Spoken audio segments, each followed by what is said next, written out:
Welcome to Movement Monday. Today we're going to burn out those arms with a quick 5-minute series. I'm going to use the ball just for an extra engagement of my legs and glutes throughout the exercise, and I'm using 2-pound weights. I wouldn't go any heavier than 5. You're still going to get a great workout with a lower weight but more reps. So we're going to begin. If you are using the ball, place it right above your knees between your thighs, and I want a nice little squeeze on that ball the whole time to remind you to keep your legs and your glutes active. Think tall, long spine, shoulders down and back, one weight in each hand. And to start, we're just going to serve a bladder. So with your knees are bent, but with your elbows bent at 90 degrees, you're just going to extend those arms out and bring them right back in. Out and in.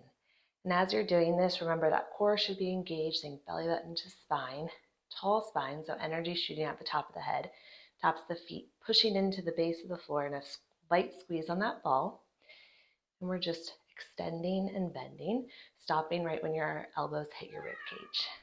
For 5, 4, 3, 2, 1. This next time, hold it out, lift up a few inches, and come back down to shoulder height. Up a few inches and back down. Notice that your ribs aren't flaring, that you're not losing that connection, that your shoulders are staying down. And are you squeezing that ball?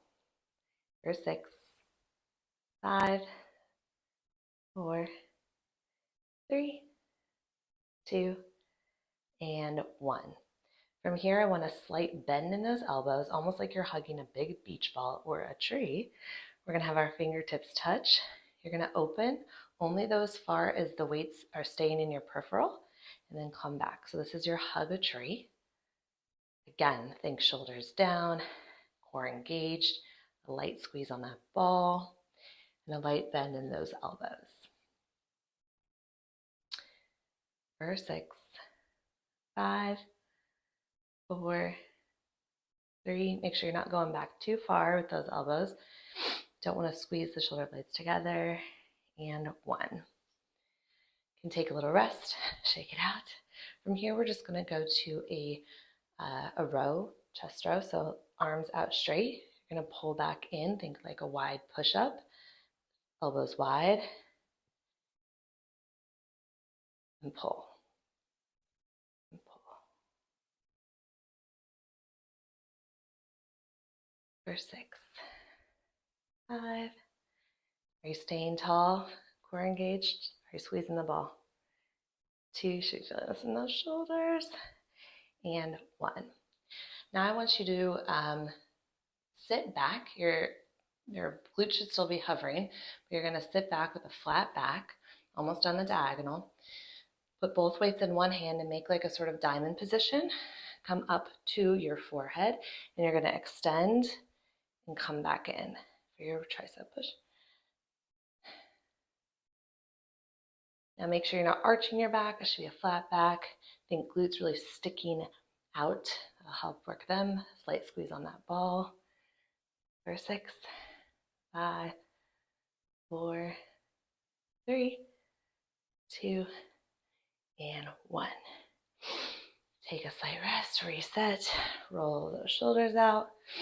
I'm going to have you put your arms out wide, and we're just going to make little circles going backwards. So small, like, orange-sized circles for 8, 7. Make sure those shoulders stay down and back. Core is on. And reverse, so going forward for 7, 6, 5, 4, 3, 2, and 1.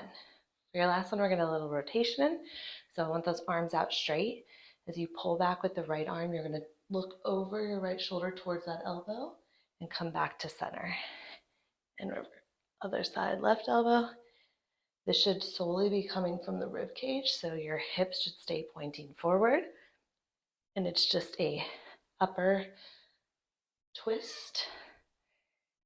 Follow that head. It follows because your gaze follows, but it's really coming from the rib cage is the twisty motion first. We're not just cranking our neck. For 3, 2, and last one each side. And you're done. Great work.